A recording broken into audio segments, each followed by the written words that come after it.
Bien, écoutez, c'est une procédure un peu hors norme qui a été engagée à la diligence de monsieur Patrick Desjardins, qui était alors procureur de la République à Pointe-à-Pitre. Je ne sais pas ce qu'il est devenu par la suite. La presse vous avait parlé de certains faits qui... Il est un peu mis en examen, non? écoutez, c'est la presse qui nous l'a appris. Mais en tout cas, pour ce qui nous concerne, effectivement, on verra ce qu'il dira de cette affaire, puisqu'il est cité comme témoin le 26. Mais c'est à sa diligence que cette procédure a été introduite. Alors, l'a-t-il fait de son propre chef? L'a-t-il fait sur ordre? Je ne sais pas, mais je constate que tout cela suit l'enquête qui a été mise en œuvre, suit le passage en Guadeloupe de M. Lecornu en fin novembre. M. Lecornu qui, vous vous souvenez, n'avait pas été reçu par les élus. Les élus avaient boycotté, je crois que c'était à la sous-préfecture, mais vous y étiez, vous avez certainement plus de mémoire que moi. Et de sorte qu'il a décidé d'engager le GIGN en Guadeloupe sur des mouvements sociaux. Le GIGN, ce n'est pas sa mission principale de maintien de l'ordre. Le maintien de l'ordre, ce sont les CRS, le CDI, la police. Et donc, il a été finalement décidé de criminaliser un mouvement qui est au départ un mouvement social.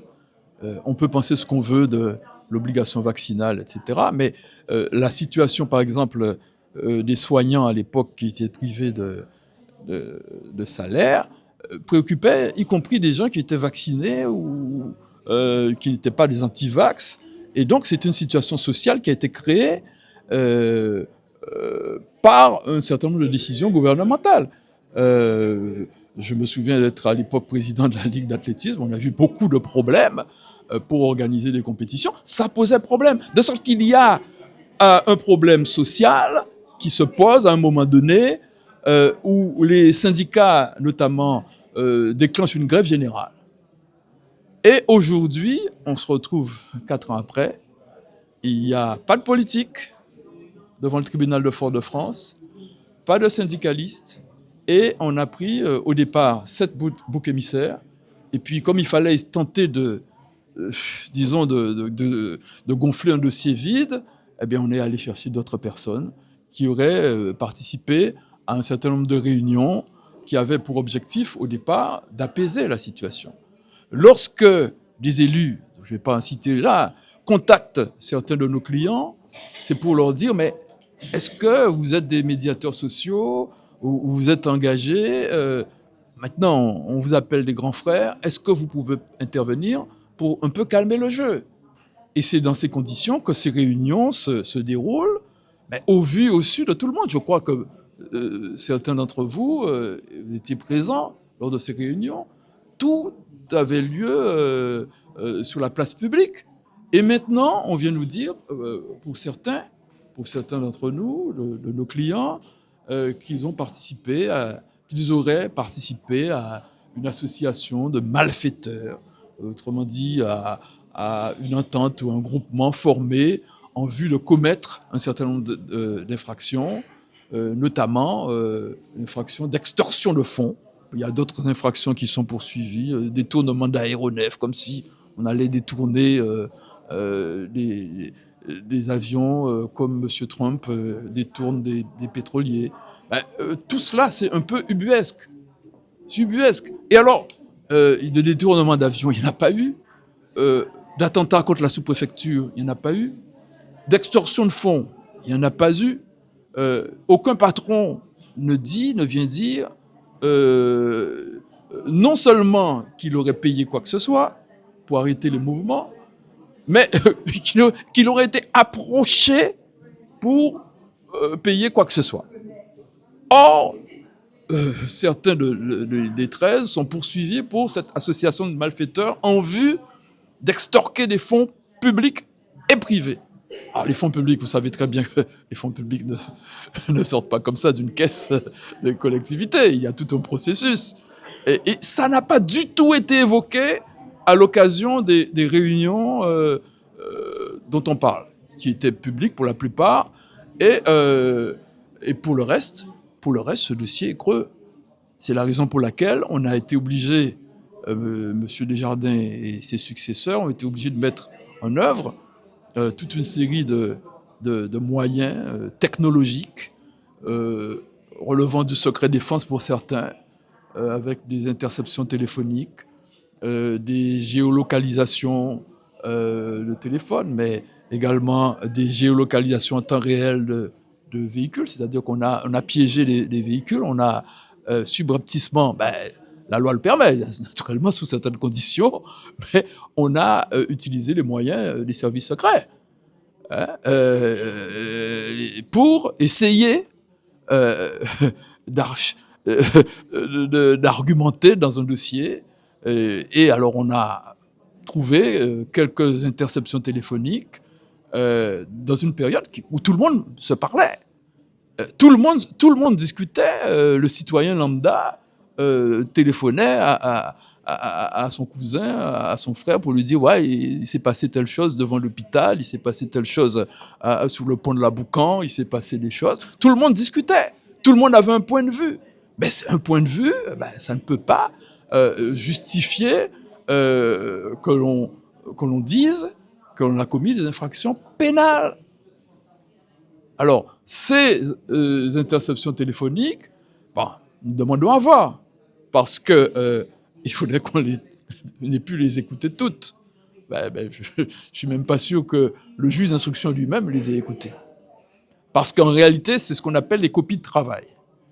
C'est-à-dire que c'est la masse de conversations qui sont récoltées, et de cette masse de conversations, on extrait les points qui sont les plus sensibles pour l'accusation, les plus accusateurs.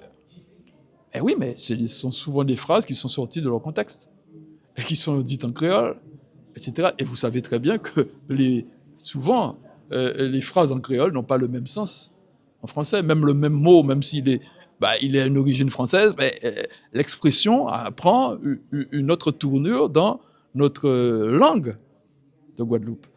Donc, voilà quoi est fait ce dossier. Alors, vous verrez, alors on va discuter à Fort-de-France, on va discuter de ce qu'a dit X, Y, Z à l'occasion de telle ou telle conversation téléphonique, oui.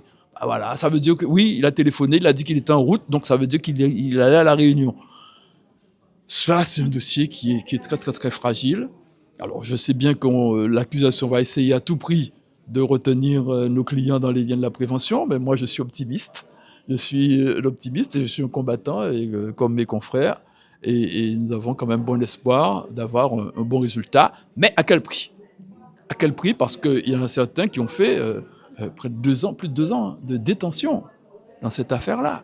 Est-ce que ça serait pas, même avec de l'argent, même avec une indemnisation, c'est difficile. Les dégâts qui ont été causés dans les familles. Mon client, il allait chercher ses enfants à l'école tous les jours. D'ailleurs, il était présent à la conférence de presse là. Il est parti.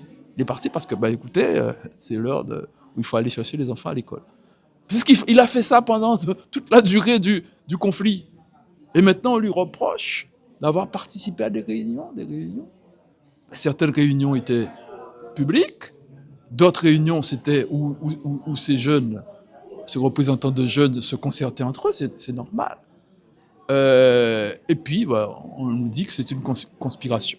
Tout juste ne nous a-t-on pas dit qu'il s'agissait d'une mafia, parce que c'est vrai qu'on a présenté ça au départ, un peu pour diviser la population guadeloupéenne.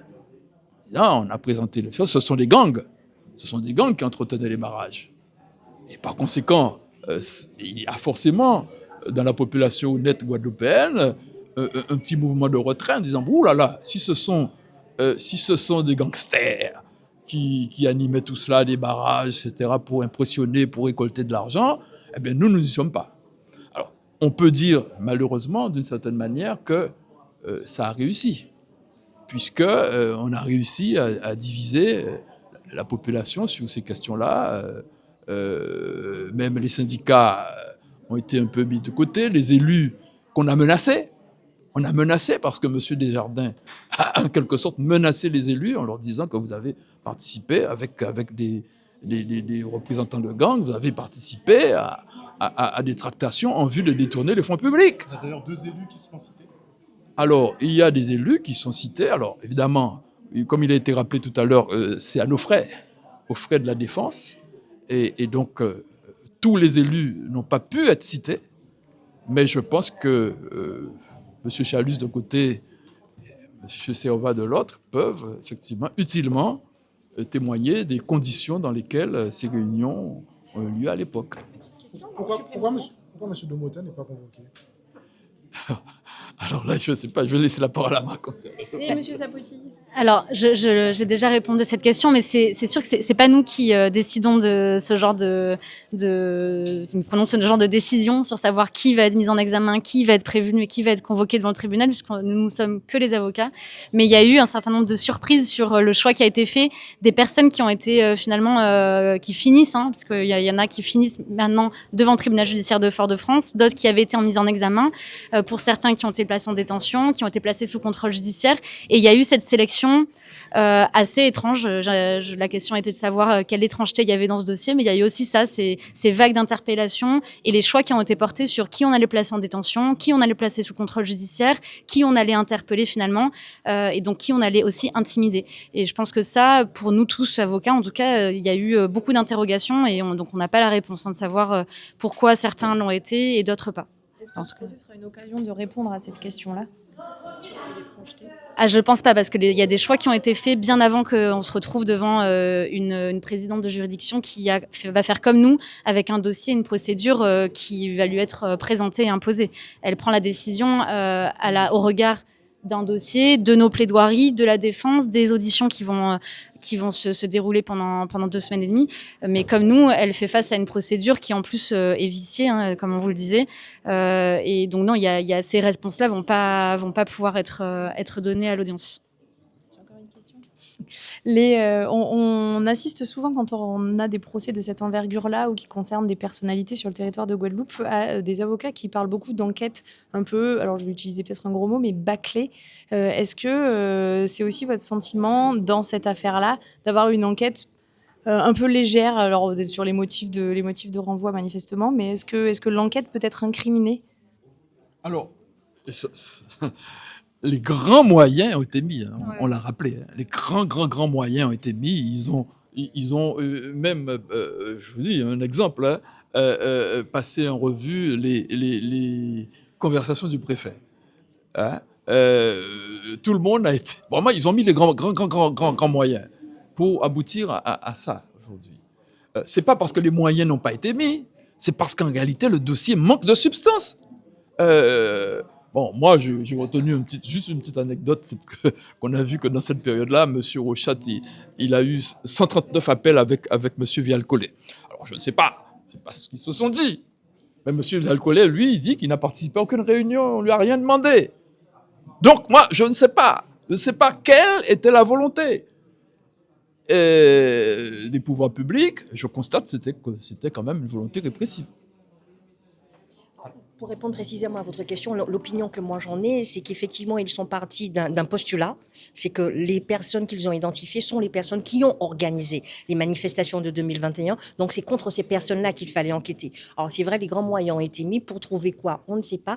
Mais l'objectif était de trouver quelque chose qui permette d'incriminer les 8 premiers que l'on a mis en examen et les 7 qui ont été en détention. Par contre, là où pour moi, on a eu la grosse difficulté, c'est au niveau de l'instruction. Je l'ai indiqué tout à l'heure à vos confrères, ne serait-ce que pour Didier Laurent, il y a près de 14 demandes d'actes que moi j'ai sollicitées du juge d'instruction qui n'ont pas été réalisées. Il y a un certain nombre de personnes qui ont été identifiées dans le cadre des événements pour Auto-Guadeloupe et du SPIP, qui étaient sur le parking d'Auto-Guadeloupe. Il y en a 13 qui sont identifiées par les autorités. On a demandé à ce que ces personnes soient interrogées pour vérifier effectivement quelles étaient les intentions de Noël Dufour. À ce moment, le juge d'instruction a refusé. Il y a un certain nombre de démarches ainsi qui ont été faites de notre part et on a toujours eu un refus de la part du juge d'instruction. Donc pour moi, c'est déjà l'instruction elle-même qui était orientée, qui n'attendait simplement que le délai pour clôturer cette information et les renvoyer devant le tribunal correctionnel. C'était tout. Vous parlez d'une pièce de plusieurs teraoctets. Ce sont les interceptions téléphoniques. La présidente, lorsqu'on nous étions lors de l'audience le jugement avant dire droit en juin 2025, la présidente avait demandé à ce que le parquet communique non seulement aux parties mais aussi à la juridiction l'ensemble des copies de travail qui concernaient ces interceptions téléphoniques. Le parquet s'est décidé à nous les communiquer, en tout cas nous faire un courrier d'information sur la mise à disposition en Martinique d'un disque dur qu'on pourrait copier, bien évidemment à nos frais, au mois d'octobre. Et au mois de décembre, la présidente a réitéré ces affirmations en nous disant voilà que c'était à notre disposition. Mais c'est quand même un fichier qui est volumineux, 3 téraoctets. Ce sont des conversations téléphoniques de près de 19 personnes avec des interlocuteurs différents. Donc je vous laisse imaginer l'ampleur du travail quand on nous donne ça à quelques jours, je dirais, même pas un mois, à quelques jours du début du procès. Alors que ça aurait dû nous être donné pendant le cours de l'instruction. Pas à la veille du procès, pendant le cours de l'instruction. Donc, de ce point de vue-là, on peut dire que l'instruction a été tout à fait imparfaite. Tout à fait imparfaite. À faire valoir en matière de droit de la défense. Mais on n'a pas arrêté. On n'a pas arrêté, mais on va le faire encore. On n'a pas arrêté, je vous dis. Et ce qui a fait que certains l'ont eu, c'est parce qu'il y en a qui ont fait des QPC, mais on n'a pas arrêté. On a demandé les copies, on a demandé l'article 97 du Code de procédure pénale vous permet, lorsque vous mettez les personnes dans le cadre d'une confrontation, demander au juge d'instruction le bris des scellés. Ça a été fait. Je ne vois pas ce que je n'ai pas épluché pour mon client à ce moment-là, ce que je n'ai pas épluché du Code de procédure pénale pour obtenir ces interceptions téléphoniques. Et jusqu'à maintenant, je ne les ai pas. C'est pas faute de les avoir demandées. Qu'elle est partiale. Tout à fait. Il y a une volonté répressive qui était très claire. Oui. Très claire, mais ciblée. Ciblée dans le cadre du principe divisé pour régner. C'est-à-dire qu'on a choisi la BEF cachapée. Voilà, donc on a estimé que parmi ceux-là, bon, il y en avait qui avaient un petit casier judiciaire, qui avaient un petit passé, ils étaient membres de gang, en cela, on peut les condamner plus facilement. Alors qu'en réalité, ils ont fait moins de choses que beaucoup d'autres. On nous dit qu'il y avait des barrages sur toute la Guadeloupe, mais l'essentiel des prévenus sont localisés en gros dans la région pointoise et à Basse-Terre. Et à Port-Louis, et à Sainte-Anne, et à Margaillard. Il y a eu des choses. C'est le peuple guadeloupéen qui était en mouvement à ce moment-là. Alors, il fallait régler le problème par la négociation et pas par les mesures répressives. Plusieurs personnes sont toujours mises en examen, mais d'autres finalement sont écartées de la procédure. Est-ce qu'on peut avoir une idée de qui l'est et qui n'est pas? Alors, depuis 2022 ? Il y en a eu un certain nombre, je me rappelle pas, j'avais évoqué, il y avait eu 19 mises en examen, donc ça ne comprend même pas toutes les gardes à vue les interpellations qui ont pu se dérouler d'ailleurs assez violemment. Mais pour ma part, sur les deux clients que j'ai pu assister, Yannis Chipotel a pu obtenir un non-lieu. Voilà, c'était déjà chose très heureuse parce qu'il faut imaginer à la fin d'une garde à vue et après une interpellation violente d'être envoyé en Martinique, de se voir attendre et imposer un délai pour savoir si on va partir en détention ou pas, de sortir d'abord libre et puis en plus finalement d'obtenir un non-lieu. Voilà, c'est ce genre de parcours-là qui n'a pas été forcément le cas de tout le monde. Donc on va continuer de se battre pour ceux qui restent, ceux qui vont devoir répondre de certains faits. Et je voulais revenir sur ça parce que c'est important. On a une loi, surtout pour pas parler de la justice, mais plutôt aussi de la manière avec laquelle on rédige les lois. Donc pas nous, mais le Parlement et comment ces lois pénales sont rédigées. Parfois, il y a des erreurs. On est là aussi, nous, avocats, pour le souligner. Et aujourd'hui, il y a beaucoup d'infractions qui sont reprochées à nos clients qui concernent l'intention, c'est-à-dire on estime qu'ils ont eu l'intention, finalement, de commettre des infractions sans que ces infractions n'aient été commises. On parle, par exemple, de l'aéroport. Est-ce que mon client a pu avoir l'intention de commettre cette infraction, d'envahir l'aéroport?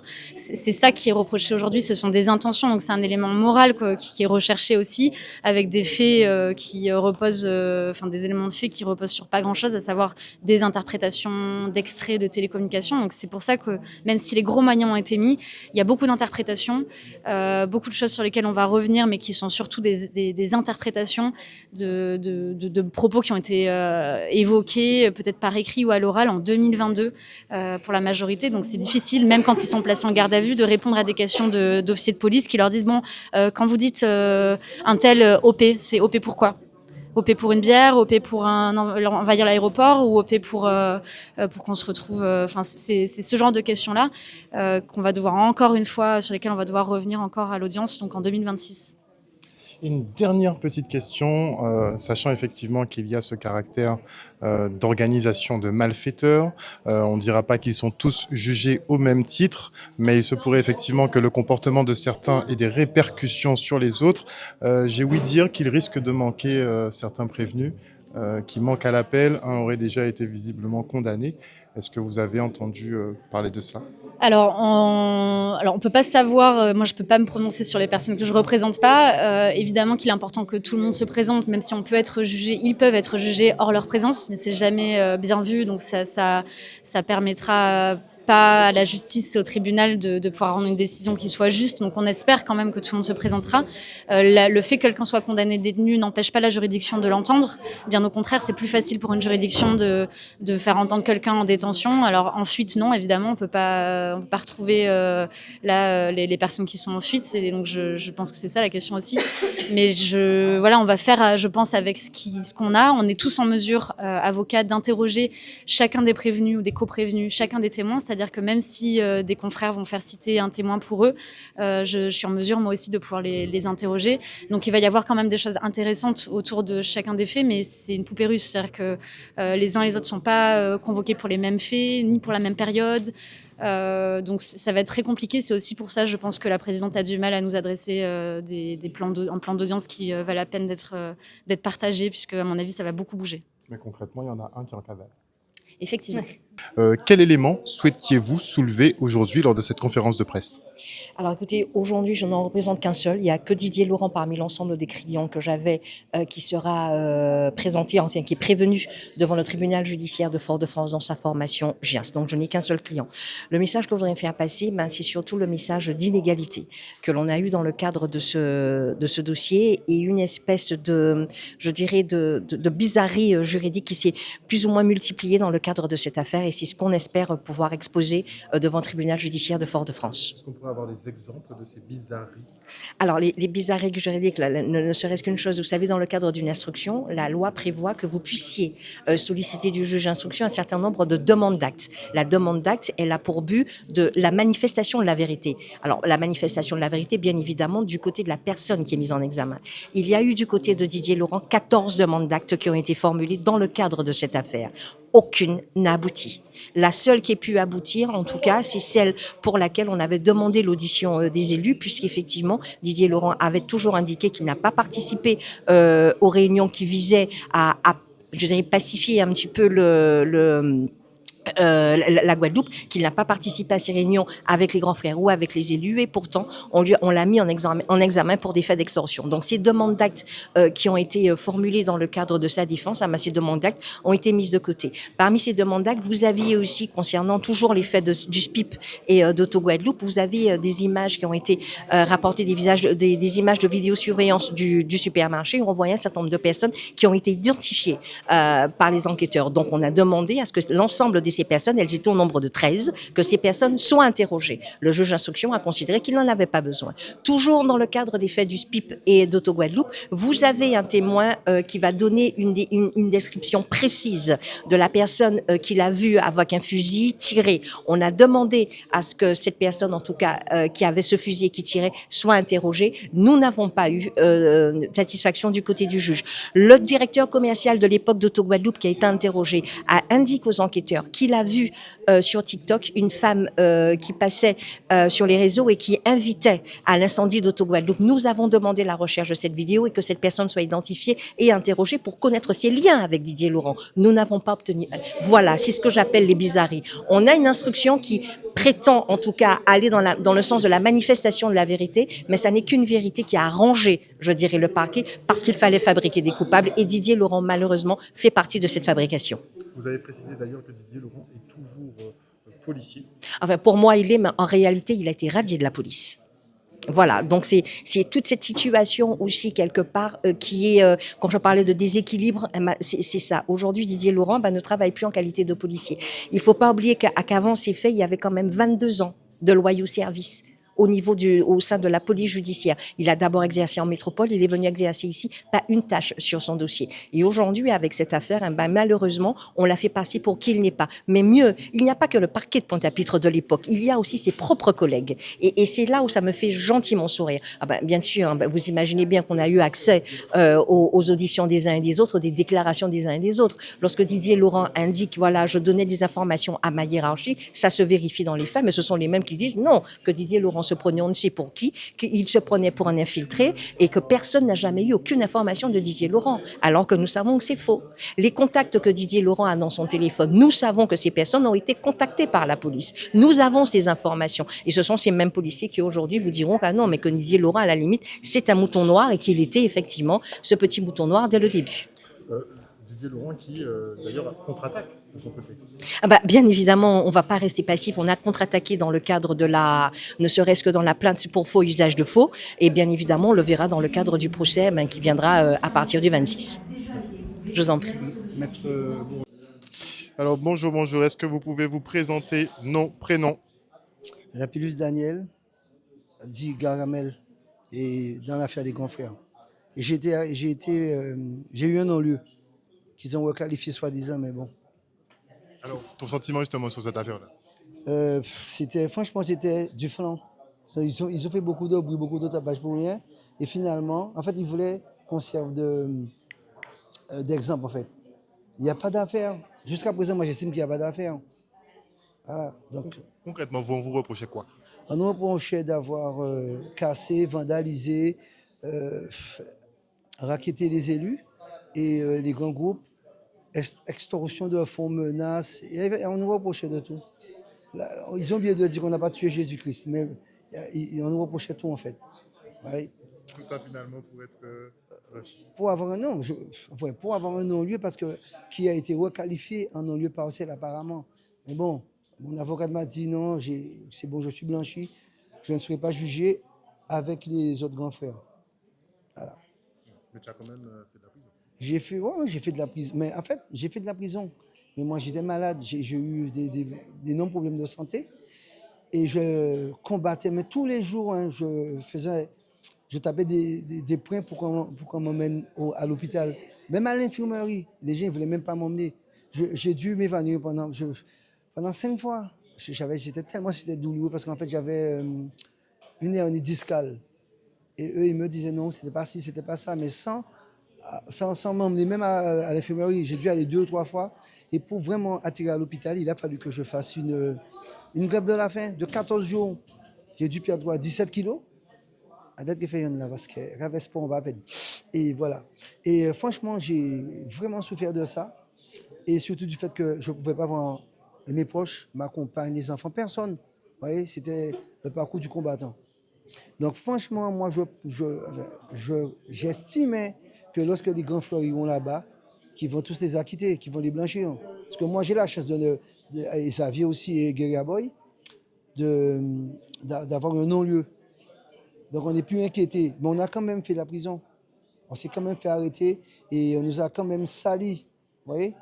Donc j'estime que pour ça, je demande réparation. Voilà. Merci beaucoup. Et attendez, je veux juste rajouter quelque chose. Ce n'est pas la même loi pour tous. Parce qu'il y en avait un qui se dorait la pilule à Sainte-Anne, qui faisait son footing et tout, alors qu'il était condamné à 5 ans de prison. Moi, je ne comprends pas. Je ne comprends pas pourquoi on n'est pas logé à la même enseigne. À partir du moment qu'on est humain, on est citoyen, si on condamne quelqu'un à faire de la prison, la personne ne doit pas se retrouver en Guadeloupe en train de faire son footing ou en train de passer du bon temps. Donc moi, je trouve ça inadmissible. Voilà.